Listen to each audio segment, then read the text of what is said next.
tingin niyo, paano ba maging magaling sa English? Okay, please comment down below kung meron kayong mga tips kung paano mabilis maka-improve,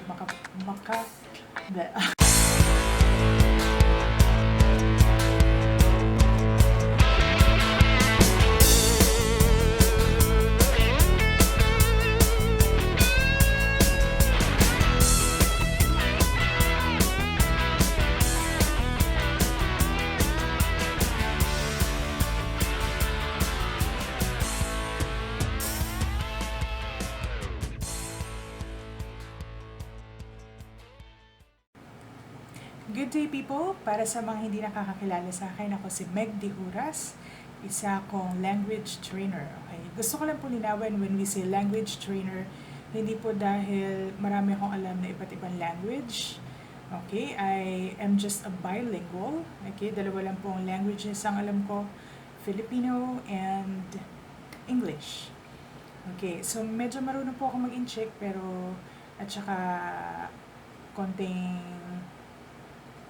Spanish, pero hindi ko po ginagamit yung other two languages na yon.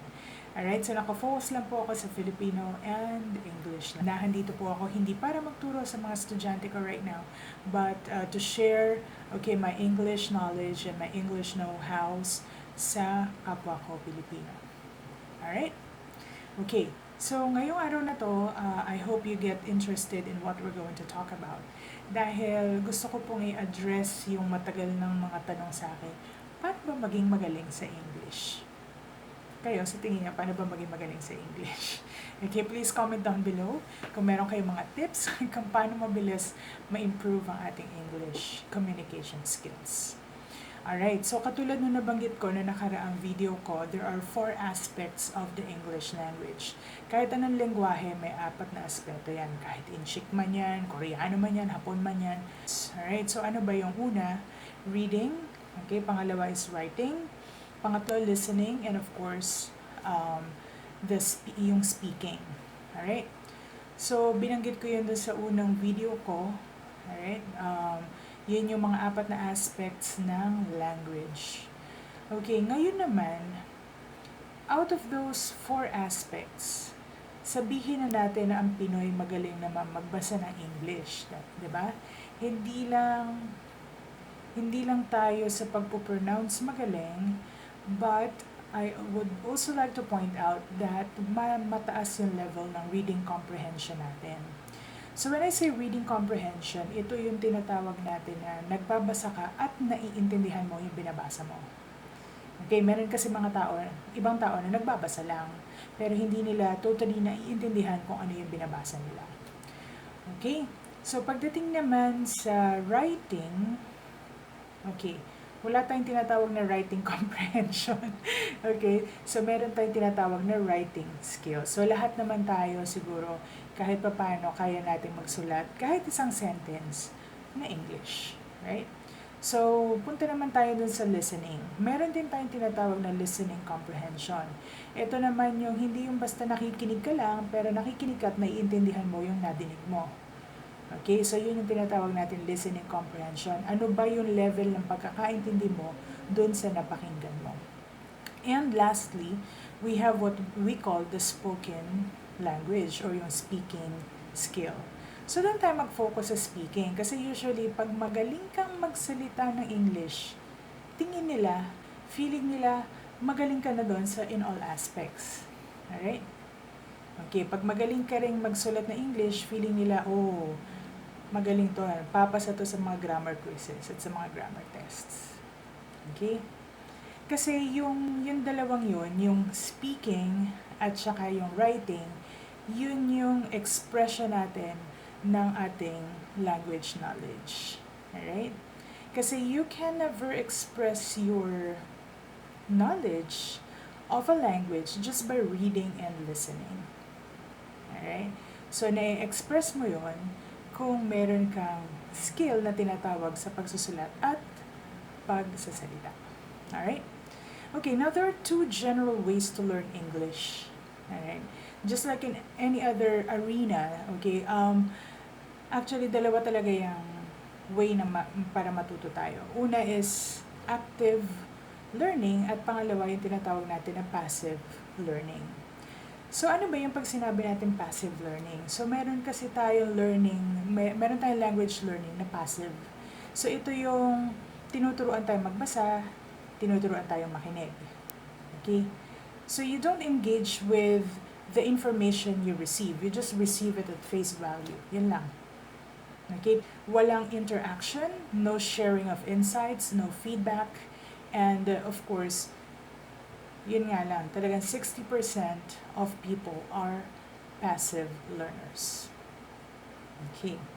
Ang mga examples nito yung pumunta ka sa classroom, nakinig ka ng lecture ng professor mo. Pero wala kayong recitation, walang open discussion, alright? Walang sharing of insights, basta nakikinig ka lang. It's a one-way thing. Alright, so reading. Okay. So reading, similar to watching, you don't really interact with what you watch and you don't really interact with the book you are reading. Hindi ka naman nakikipag-usap dun sa librong binabasa mo and hindi ka rin naman nakikipag-usap dun sa movie na pinapanood mo. So, tsaka during lectures, hindi ka rin naman tinatanong ng professor mo. Wala namang kayong recitation. So, everything is passive. Alright? So, kung ganun kang mag-aral ng English, do not expect that you will learn fast. Okay, don't expect that you will learn fast. Kasi, wala ka namang participation doon. So, kaya maganda if you really would like to learn a second language in a speedy manner. Dapat active learner ka. Okay? So now, what do I mean by active learning? So pag sinabi natin active learning, ito yung participative. Alright? There is participation. You are given the opportunity to express your insights. Tinanong ka ng question and you have to answer that. You have to voice out an opinion. And then you get feedback. Alright? So nabibigyan ka nila ng feedback, so alam mo kung ano yung how your performance was. And then 40% of people are active learners. Okay. So now you can choose which kind of learner you would like to be. So, but my tip is, if you really want to learn the language fast, you had rather be an active learner. Alright, so bigyan ko naman kayo this time ng mga tips kung paano ba matuto ng language or ng English in an enjoyable way. Alright? So most of you, malamang they do not find English a very enjoyable subject. Okay? Pero, pwede kang matuto ng English in a very fun way. Okay, so you just have to be an active learner. So what do I mean by this? Okay, unang-una, first tip ko, don't be afraid to make mistakes. Okay? Marami sa atin kaya hindi nagsasalita kasi takot magkamali, pinagtatawanan kasi. Okay? So when I say don't be shy, I don't mean you have to be confident. So when I say don't be shy, ibig sabihin, huwag kang mahiyang aminin na hindi ka magaling, hindi ka magaling mag-English, right? So let other people know that you are learning. Paliwanag mo, magagawa ko. English Carabao ko kasi ngayon pa lang naman ako nag-aaral mag-English. Ayan. Yun yung sinasabi ko na let other people know that you're learning English. Why? So that they will be more forgiving. 'Di ba? Pwede na nilang palampasin yung mga mistakes mo. And at the same time, you are also giving them an opportunity to give corrections dun sa mga mali mo. Okay? So, be humble enough that you're not good in it yet. Okay? You're not quite there yet. Okay? So, yung sa mga students ko kasi, dahil nga second language speaker din sila, hiyang-hiya sila minsan na magsalita in English. Lalo na pag nasa public places sila. Kasi they get judged. Okay? So, some people would say, oh, you're so pretentious. They're pretentious. They are like trying hard, copycat. Kidding. Alright, so yun, hindi sila makapagsalita confidently ng English kasi nga takot sila magkamali. Dahil pag nagkamali sila, pagtatawanan sila. Pag nasa public place ka, nagsasalita ka ng English, pinagtitinginan ka. 'Di ba? Don't get discouraged when someone when you get corrected, because every mistake you make is a learning opportunity. Okay? Kung hindi ka naman nila i-correct, paano di? Ganun ang ganun din yung mistake mo. Walang mababago. 'Di ba? Kaya kayo, pagka kinokorek ang grammar nyo, huwag kayong sensitive. Pasalamat kayo. Alright? Okay. So, let's go down to tip number 2. Okay? So, tip number 2, listen to audio files. So, pag sinabi naman nating audio files, kasama doon yung music. Alright? That is a very enjoyable way to learn English. Okay, choose something that's within the genre na interested kayo. Halimbawa, pop or jazz. Okay, so in my case, I like jazz. I like R&B. Alright, so I like ballad. And I like pop music. So, if it's within your interest, mas enjoyable siyang pakinggan. So, what's important about audio files? Bakit kailangan audio files? Kasi, if you really want to speak well, you also need to listen well. And meron tayong tinatawag nga, as I mentioned earlier, meron tayong tinatawag na listening comprehension. Pag meron ng ganon na interest na na-spark sa inyo, ibig sabihin nun, gusto nyo rin gusto mong matutunan yung language. So, na-curious ka halimbawa sa melody, tsaka mo pinag-aralan yung lyrics. That's fine. Okay, language input pa rin yun. Apart from listening to audio files, meron ding mga spoken, yung parang mga dialogues lang siya. Parang lecture na pwede mong pakinggan. Okay? Tapos ang maganda nun, halimbawa kung may time ka naman, pakinggan mo siya, paulit-ulit mo siyang pakinggan hanggang maintindihan mo. Diba? So, memorization naman is the mother of learning. Diba? And to learn effectively, you have to, you have to learn and learn and learn. Okay, meaning to say, repetition. May mga audio files naman tayo na pwedeng ma-download online in MP3 format. So, pakinggan natin siya. Some of them are lectures, some of them are news articles. Okay, and some of them would be dialogues. Okay, so, pag pinakikinggan mo yun, na-i-improve yung listening comprehension mo. Okay, another thing, para rin matuto ka, pwede mong gayahin how they speak. So, in that case, nai-improve din yung pronunciation mo and accent. Nire-recommend ko rin na you record your own voice. Okay, maghanap kayo ng mga news articles online. Read it like you are a newscaster. Alright? Then, record your voice. After that, i-review mo. Pakinggan mo kung paano mo siya binasa. And then, magkaroon ka ngayon ng self-assessment kung ano ba yung mga things na kailangan mo pang i-improve. Okay, so let's say may problema ka ba sa P and F, may problema ka ba sa B and V sounds, sa T and TH sounds mo, sa L and R mo, meron ka bang mga ganong blunder, okay, when it comes to pronunciation. So at least pag nagkaroon ka ng self-assessment, natututo ka rin, and then you try to be more conscious of those mistakes and you correct them the next time. Alright? So yun. And maganda rin yung nag-roleplay kayo. You do a roleplay. You read a script. There are too many available scripts online that you can read. So yung para pag nagbasa ka, hindi lang basta-basa. May feelings or may emotions yung binabasa mo. Like a real conversation. Next time siguro pwede tayo magawa ng ganong klaseng video. Alright? So my third tip would be watch English videos. Alright? So marami tayong makikita naman ng mga videos on YouTube. Okay? Na pwede mong ulit-ulitin, play them over and over again hanggang maging familiar kayo dun sa pinapanood nyo. So those videos should talk about topics that you are interested in. So just like in my case, I'm very much interested in interior design, architectural designs. I'm interested in crime documentaries, okay, and let's say the scandals of the rich and famous. Okay, so yung mga ganon. Bakit hindi Korean novela? Okay, I know many of you are guilty.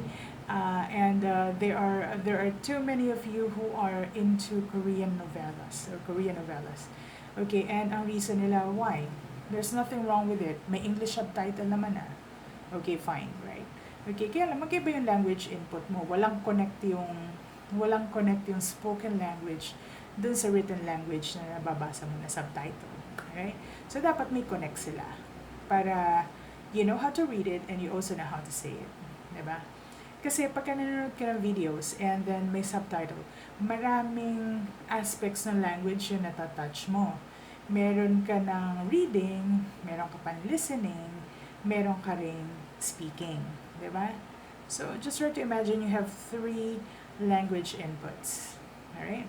So, mas madali ka ngayong matuto. Okay, and kagandahan, pagka yung mga videos on YouTube, halimbawa, or sa Netflix, you can go back to it. Right? You can actually stop or pause for a while and search what those words or expressions mean. So, pag may nakita ka mga words and expressions that you're unfamiliar with, alright, pwede mo silang i-pause and then look it up on Google. Alright, so in that way, nadadagdagan din yung comprehension mo. And na-enrich mo yung iyong vocabulary. So, yung 4th tip ko naman, kailangan updated ka dun sa yung sa language skills mo.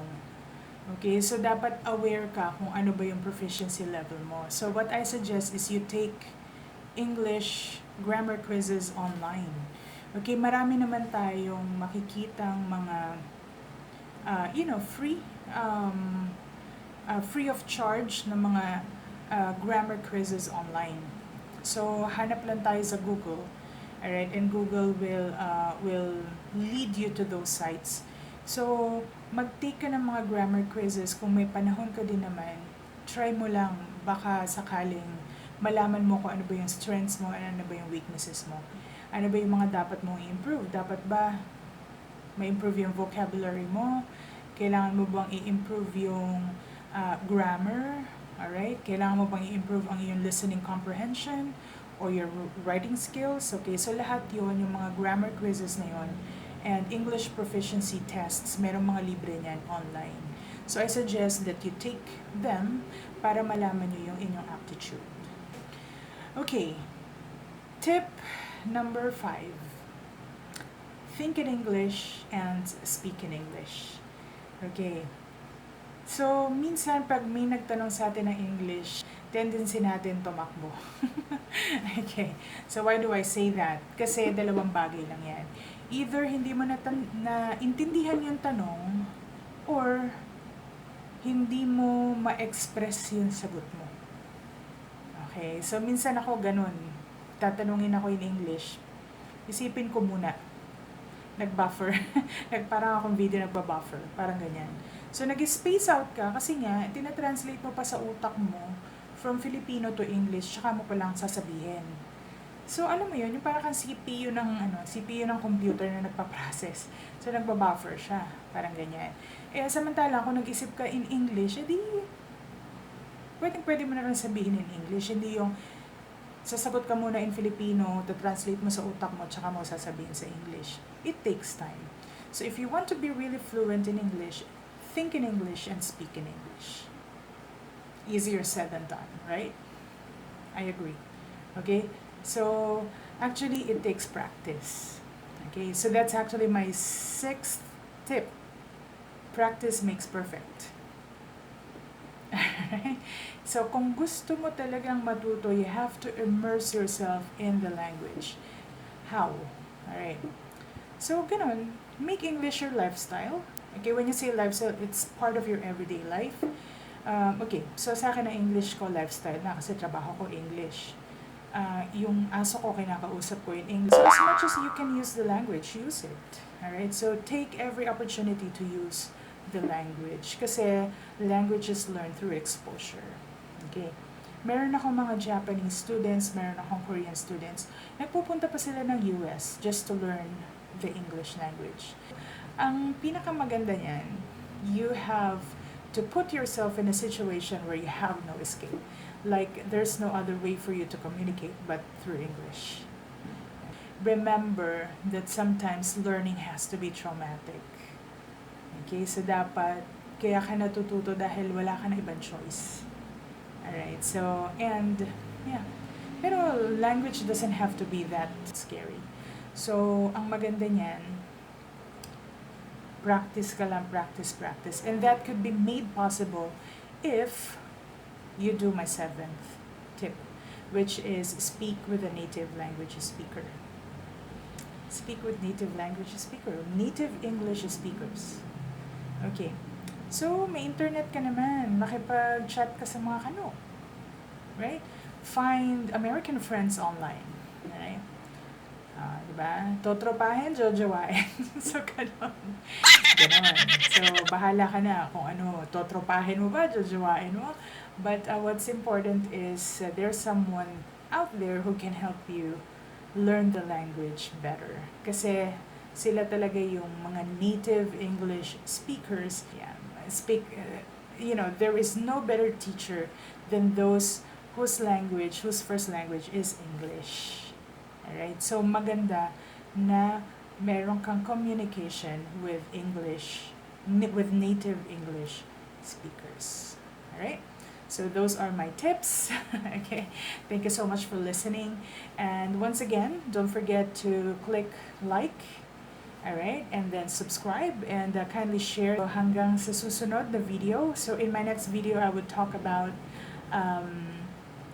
bakit magaling mag-English ang Pinoy.